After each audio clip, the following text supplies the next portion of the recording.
Gaza will change the world. How, you may be thinking? It's through collective liberation, which is the new paradigm that everyone deems to be this new earth. The new paradigm is calling you. Can you hear it? So what is true liberation? Well, it would necessitate the eradication of all forms of oppression and the systems that empower them. The collective conscious is calling out to you, saying, help me, your voice matters, and you are as free as you want to be. So let's go through the distinction between spiritual bypassing and spiritual awakening. So spiritual bypassing is not feeling your feelings. It's avoiding hard emotions or personal pain and disconnecting from the body. An example is avoiding sharing content that could save lives because you don't want to upset anyone. And fear can often drive an unwillingness to step outside of one's comfort zone.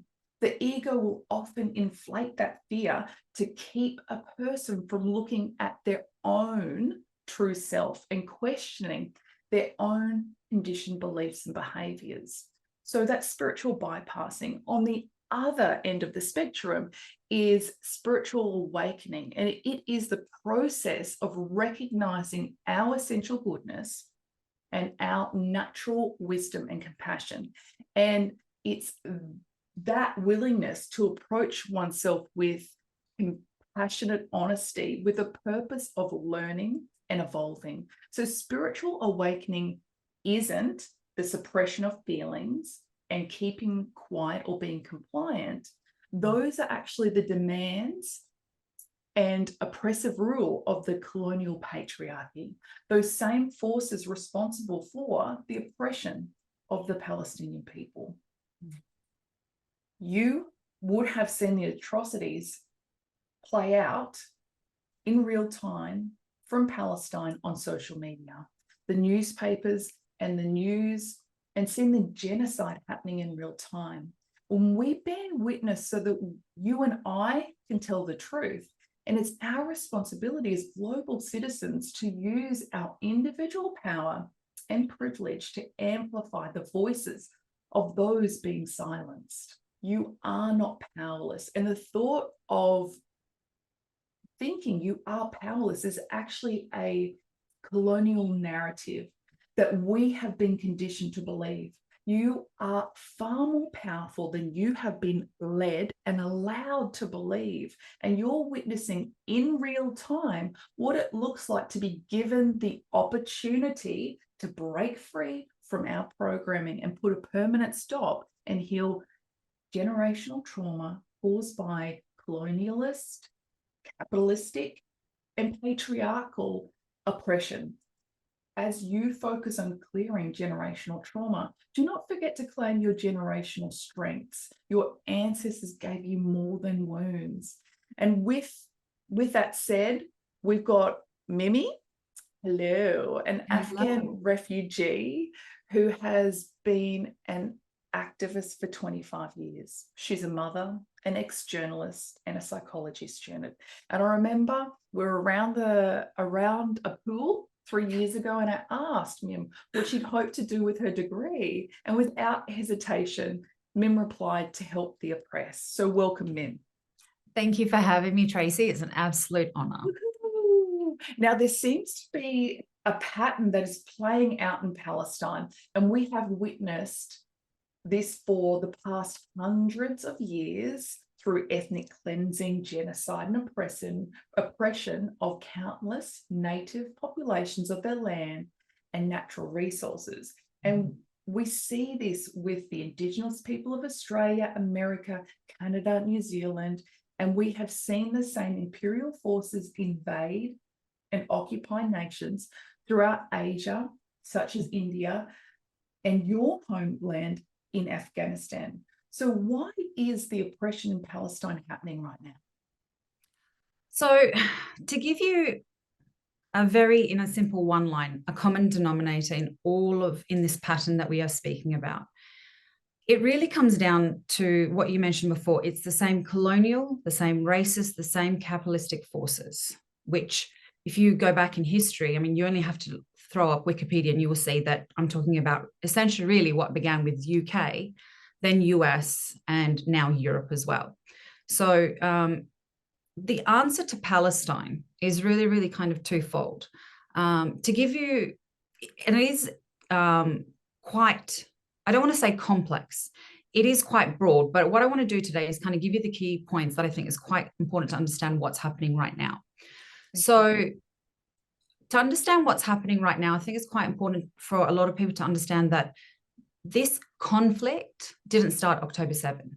This actually goes back all the way back to 1917, when the basically the British government and the Foreign Secretary declared that they were going to give parts of Palestine to Jewish Zionists to form their own state, which we now know as Israel.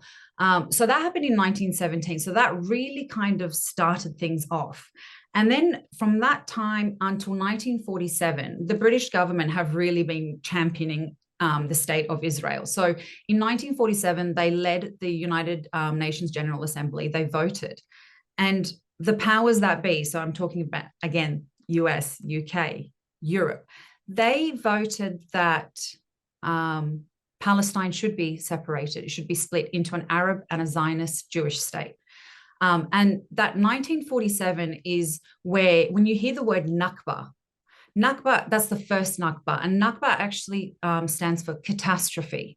So this was the first catastrophe for the Palestinians. It began in 1947 when the state was established and they were supposed to be two separate. And you can see on the map the way it was partitioned. So what we kind of now know as Palestine, that split. And then, so that's where Israel was established. Now, from 1947 to now, the last 75 years, what we have is that Israel continued to expand its illegal settlements. They continued to ethnically cleanse the lands. They continued to force Palestinians off their land, off their farms, out of their homes, for Israelis to continue settling. Kind of very similar to what we've seen happen in the Australian history in the context of what's happened to the Indigenous populations here. So that's what's been going on for the past 7 years. So when we now kind of zoom in now to what's happened since October 7, and October 7 seems to be this big crutch that a lot of the Western countries are falling on, is that that's actually kind of like a chapter. It's not actually the start of the story. So what you have is October 7, you had a group of Palestinian civilians break free from their concentration camp to fight for their liberation. In that process, yes, some hostages were taken, but what's really happening is that we're seeing that October 7 is being used as a cover now to justify the genocide, the further ethnic cleansing, and forcing millions of refugees into the neighboring Arab countries and the Arab, the peninsula. So it's really, really kind of sad to see how the public, the masses, have really been duped by these oppressive forces, and how they've been able to catalyze media to be able to do that. And really what it comes down to is those powers of UK, USA, Canada, and Australia. The wars, the invasions we're seeing, it really comes down to profits. So when you look at Palestine, there's been a few news stories that have come out. Palestine actually sits on a wealth of natural oil and gases.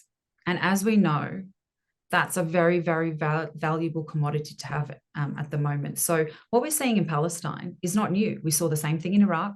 We saw the same thing in Syria. It really comes down to power and profit. And I guess the big difference between what happened in Iraq and Syria is, at that time, what we didn't have right in front of our eyes is seeing the truth that we get to see playing out right now. And it's the magic and power of social media. I mean, I remember when what was happening in Iraq was happening, and on the news, it displayed them as being the bad guys. Absolutely. And if you just looked at the news and read the newspapers and didn't have some inside knowledge, like someone who actually lived through it, yep, like, you just wouldn't know the difference. No. And it's you're absolutely right. It's the same thing that we happened in Afghanistan when after 9/11, when America invaded. We're seeing these stories and we're seeing the way that the Israeli Defense Forces are rounding civilians. They're executing them. They're setting buildings on fire. They're even raping women.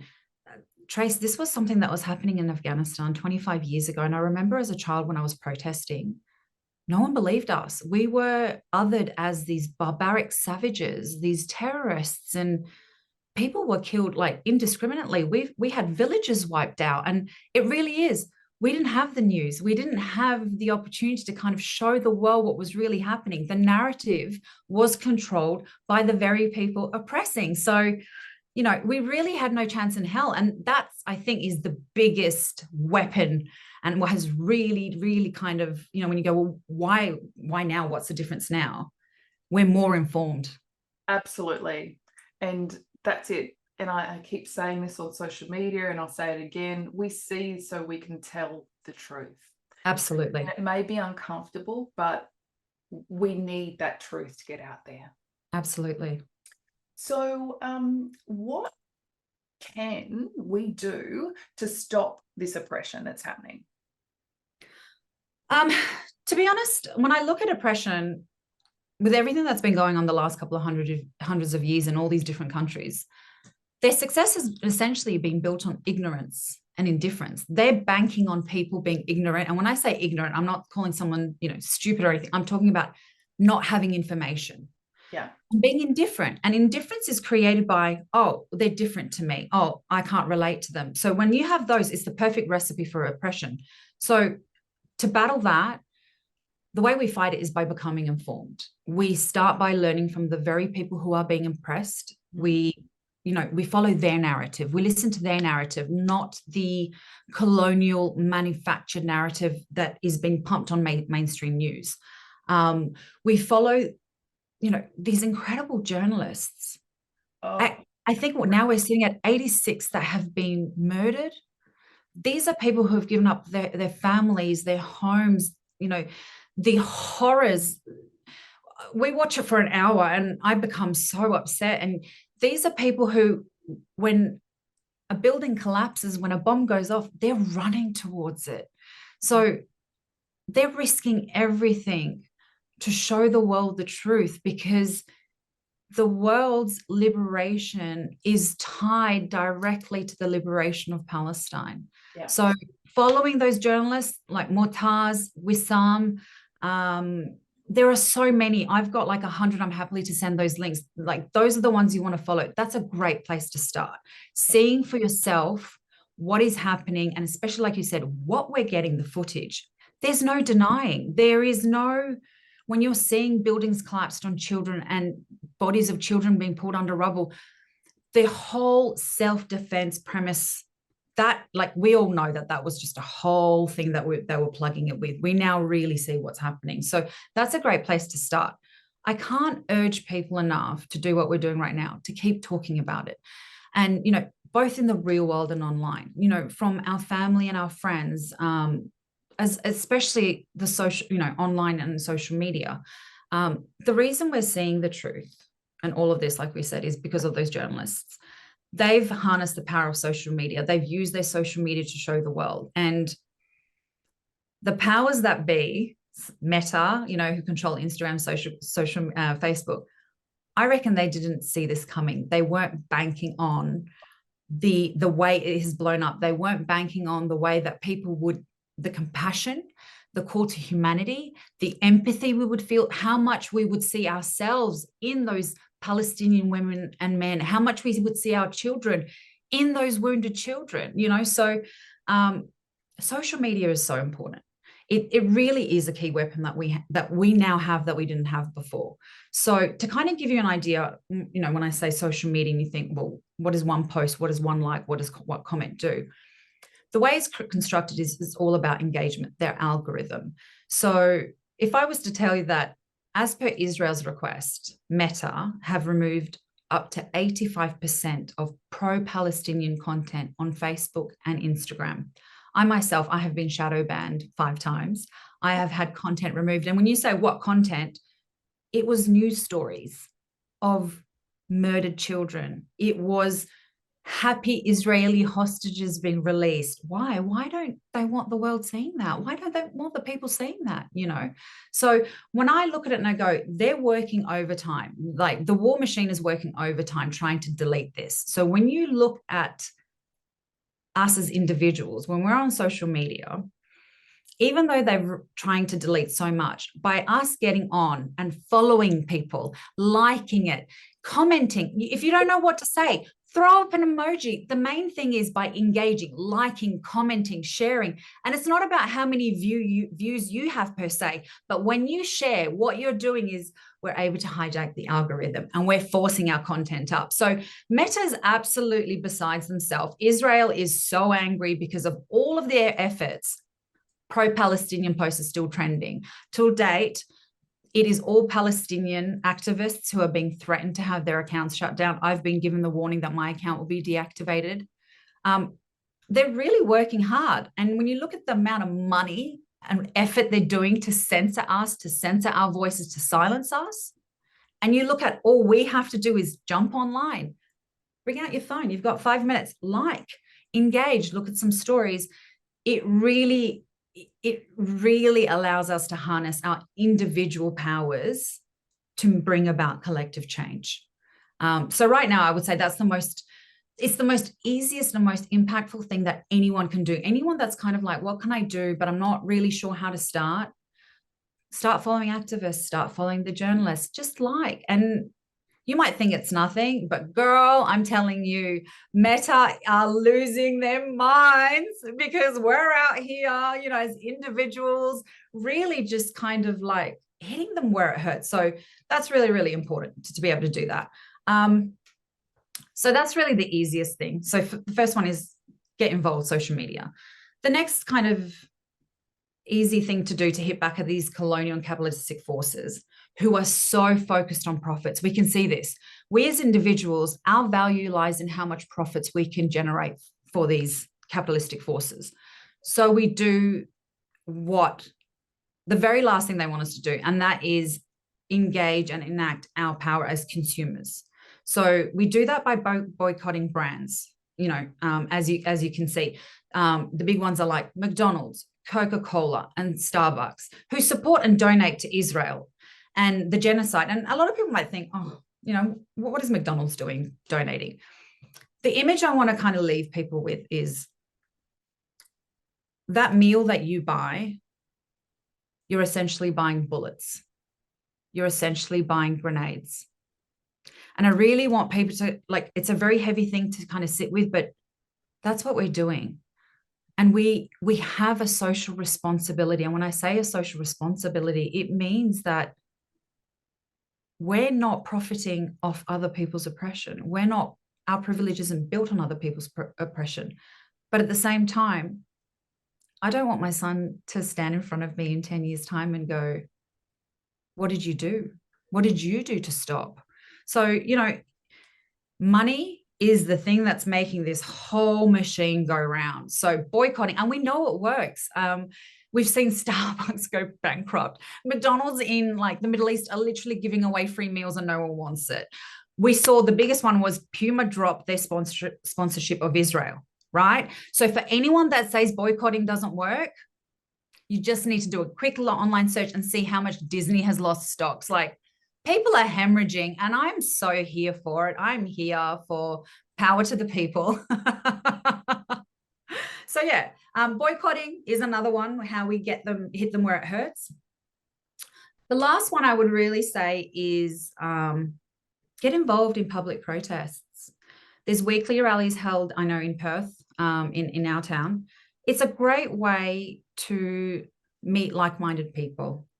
To me, it's become my weekly support group where I get to show up. I get to look at other faces who feel the same pain, who feel the same rage, who feel the need to act and take action. So it's great for that. But when we go out there as individuals and stand side by side in solidarity with Palestine, we're showing our government and the world our collective power. We've seen this by the demonstrations, for example, in the UK, millions coming out in the US and the UK. And people think, oh, what is that going to do? It does. by pressuring our governments and our politicians with protests, with those petitions that are constantly going online. Like, it's a couple of clicks, it makes all the difference. Why? Because 8 weeks ago, Albanese and the government, our Australian government, didn't want to call for a ceasefire. But now they are, because we, the people, are not going to stop. We're not going to be quiet, and we're not going away. It's just not going to happen. Like we said earlier, we are so much more powerful than what we give ourselves credit for. We are so much more powerful than we have ever been allowed to believe. Mm-hmm. I think so much of the beliefs that we have about our own power, about our collective, is the same conditioning that we've had that tells us that as women, we need to be quiet. We need to adhere to the patriarchy's beauty standards. As women, we need to, for example, work like we don't have children, but mother like we don't work. So it's, when you look at it, whatever minority you are, from Indigenous populations to women, to our, LGBTQI, we are all feeling different forms of oppression by the same power. Yes. And the reason they've been able to get away with it for so long is we've been divided. Women are out there trying to do their own thing, and we still don't have equal pay. Mm-hmm. Poor Indigenous Australians out here still can't get a voice to Parliament. We're all separated, and that's how it's worked, because divided, they conquer. But when all these factions, when the women, when the LGBT community, when all the Indigenous populations and all these minorities start to look and go, hang on a minute, this is really not a fight just for Palestine's freedom. This is a fight for our own freedoms. This is a fight for the freedom that our children will have. I don't know about you, Tracy, but I know I don't want my son growing up in this program that we have had running. Like, it's such a destructive program. Look at like the mental health problems that we have, because as humans, we're trying to deal with a very unhealthy, unnatural environment. Yeah. So, yeah. Suppression is not healthy.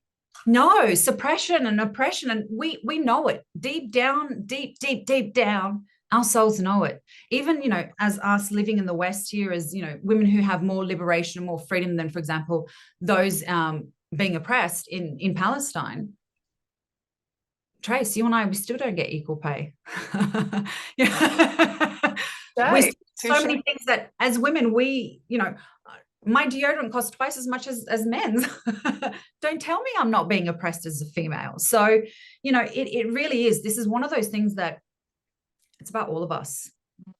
It really is.